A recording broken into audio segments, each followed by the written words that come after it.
हेडलाईनचे प्रस्तुत करता घरकुल मसाले. दे रोजच्या जेवणाला मायेची चव घरकुल मसाले.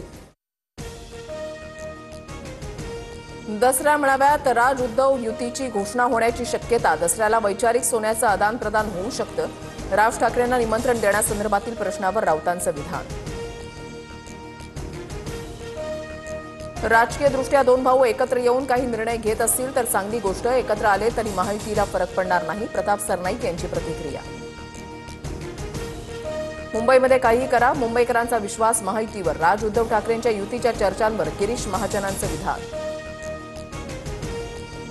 दुपारी 12 वाजता राज्य मंत्रिमंडळाची बैठक. नुकसानाबाबत केंद्राला पाठवण्यात येणाऱ्या प्रस्तावावर आज चर्चेची शक्यता. मंत्रिमंडळ बैठकीमध्ये ओला दुष्काळ जाहीर करा, शेतकऱ्यांना भरघोस मदत द्या. सरकारनं दिवाळीपूर्वी शेतकऱ्यांना दिलासा देणारे ठोस निर्णय घ्यावेत. वडेट्टीवारांची मागणी. नुकसानाची आकडेवारी पाहून मुख्यमंत्री मदतीबाबत मागणी करणार. पंचनामे झाल्याशिवाय नुकसानाचा नेमका आकडा समजत नाही. गिरीश महाजनांची माहिती. धाराशिवच्या कळंबमधील संजितपुरातील 27 शेतकऱ्यांना कर्जवसुलीची नोटीस. नुकसानामुळे शेतकरी हवालदिल झालेला असतानाच बँकेची नोटीस. तातडीची 5-10 हजारांची मदत ही शेतकऱ्यांची थट्टा. कॅबिनेटमध्ये दुष्काळाचे निकष लावायला हवेत. बँकेत घोटाळे केलेल्यांकडून वसुली करा.